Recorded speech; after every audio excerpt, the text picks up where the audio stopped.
Okay. We had two practices, yesterday, today, both in pads. I thought we got a lot of work done. It was actually very lively. We finished off the last two practices with a couple 8-play drives, a couple, scrimmaging with some of the guys that didn't get to play much, and that was good. Just good, hard-nosed football, giving guys opportunities to play and show what they can do. That was good.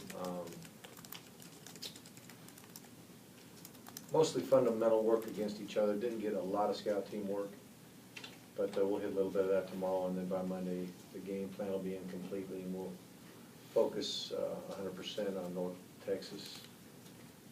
And nice and warm today. I always like the weather report. So. All right, I'm ready to answer questions. Almost surprised to see Todd out there and Keith out there and Jay Rome, some guys that were dinged up, but obviously good enough to go. Yeah, Jay practiced. Jonathan Rumpf practiced.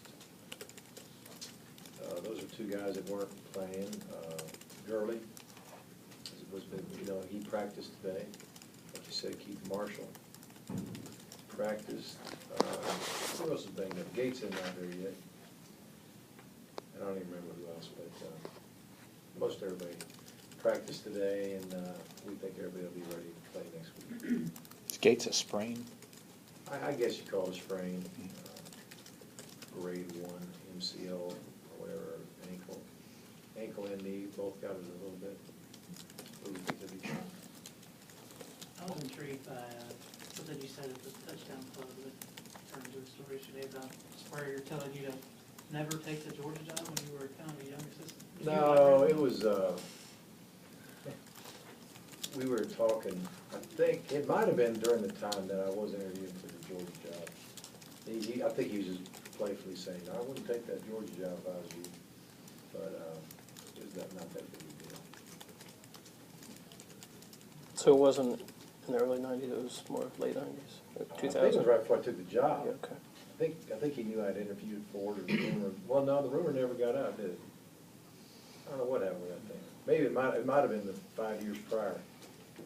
I don't know what it was, but he was halfway playing around, I think.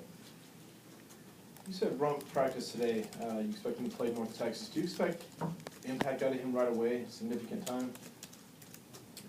I don't know. I think the better he practices, the more confidence Coach Ball will have to get him into a rotation. I don't know if he'll get in as a rotation, from the very beginning, or it'll be contingent on how the game goes. I'm not sure exactly where he's at, but he'll be available to play. He was getting a lot of work on special teams. Coaches are trying to incorporate him back into that.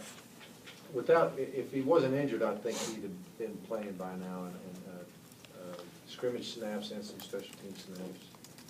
Right now, you kind of get behind, especially if you haven't established yourself being new. So we'll see how it goes. Marlo Herrera, 25 tackles right now, leads the SEC.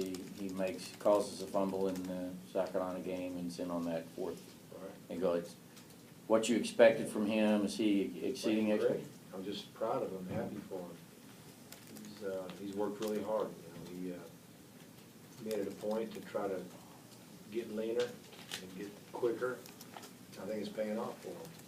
I think he still, can play physical enough. So I think he's being rewarded for the work that he put in, and been a good leader for us.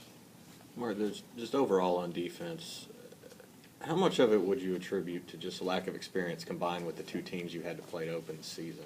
You think it's a little different when you're playing teams like that right off the bat? Yeah, we played we played two really good teams, two very good offensive football teams.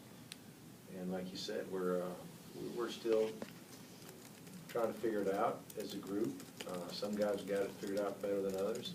Some guys are still struggling just to line up right. So it'll take time, and to get 2 games under your belt and now an open date, it's going to be helpful for those guys.